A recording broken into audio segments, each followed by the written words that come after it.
Hi, this is Andrea. Thank you for joining us for week 4 of our wedding planning series. Today we are discussing design. Now, I may say some things that actually come as a surprise to you regarding the design.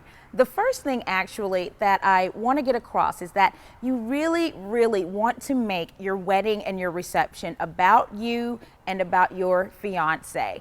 With that said, wedding magazines may tend to steer you into what is popular at the time, and you may get caught in trends. So today on our ABC 24 segment, we talked about how trends is kind of a word that you want to stay away from.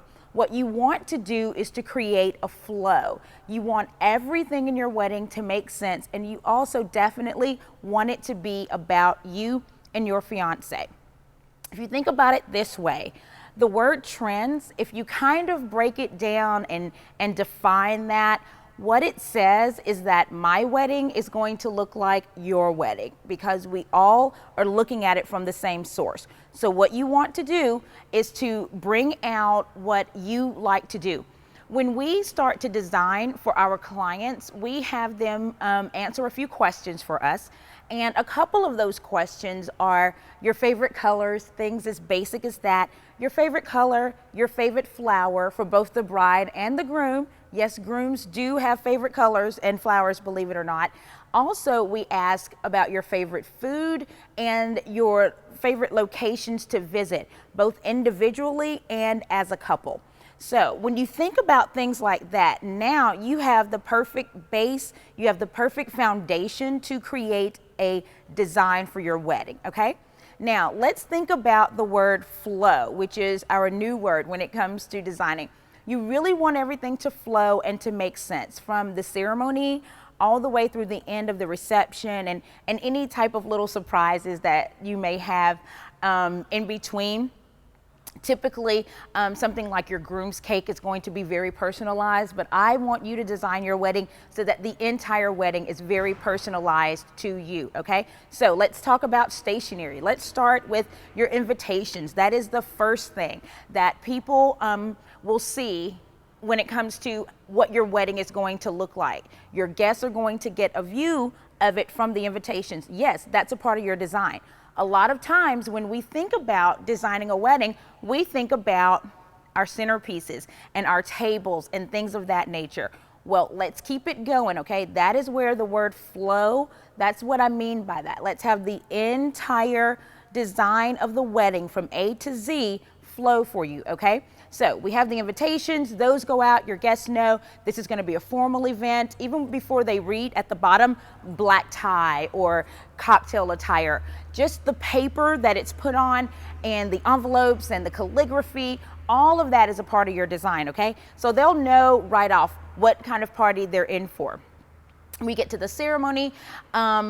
I actually tell my clients, don't spend a lot of money on the design for the ceremony. Now, you definitely want it to look nice. You definitely do not want it to look skimpy, but keep in mind the duration of the day. You're going to be at the church unless it's a Catholic mass or a full mass or something like that, in which case Catholic churches are generally incredibly intricate and gorgeous anyway. And I've never had a Catholic wedding where we had to do a lot to that building. But if you have a non-traditional ceremony or a traditional Christian ceremony or something like that, you're only going to be in that space for about 45 minutes. The earliest guest may be there for an hour. And you think about that for the most part of the day, for the longest part of the day, your guests and you are going to be at your reception. So with that said, when you're design something very nice. Actually, don't drive yourself crazy over your ceremony decor, okay? Have that be the start of what they're going to see. Let's kind of bring color into what I'm saying right now. Let's say you have a black and gold or black and yellow color scheme. At the ceremony, you can do yellow flowers, or you can do candles with touches of yellow, and then you bring in the boldest part of your design at the reception, okay? So you don't need to, and you really don't want to have all of your colors in the same place all the time. Sometimes some of my brides come to me and they will have a color palette of 3 or 4 different colors, which is absolutely great. I love it, love it, love it when my couples think outside of the box, okay? So that's not a bad thing. But what sometimes may be a thought to do is to have your bridesmaids in 3 different color dresses. So it sounds, like a really, really good idea, but what we want to do here is actually make that visually appealing throughout the whole day, okay?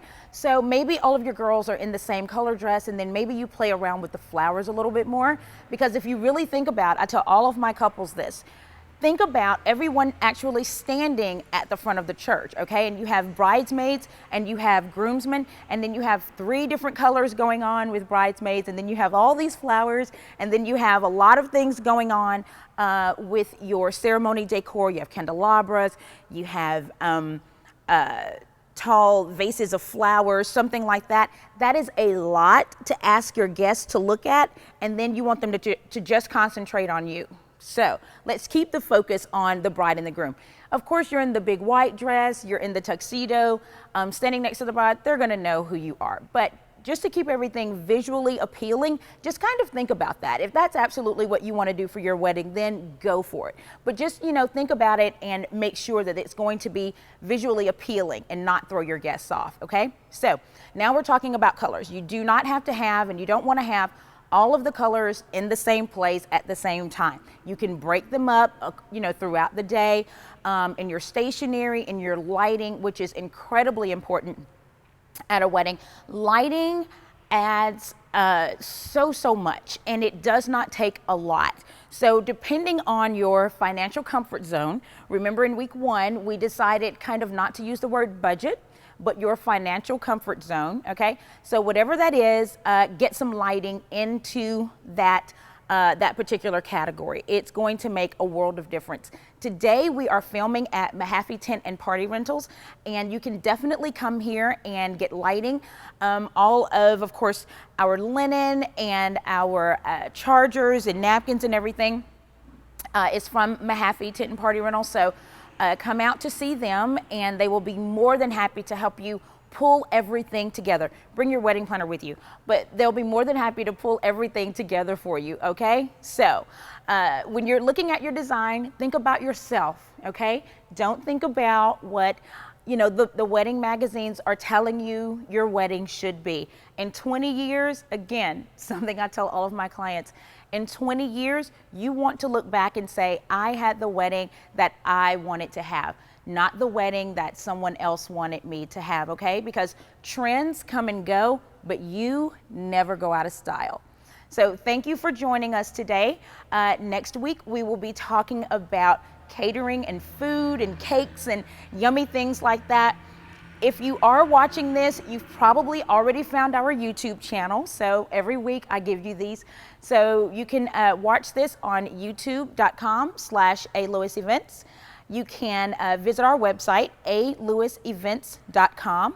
You can also find us on Facebook, facebook.com/AndreaLewisEvents, and then our blog where we do a written recap of everything that we talked about this week. So you can actually print it out and have these notes. We do little bulleted points on the blog.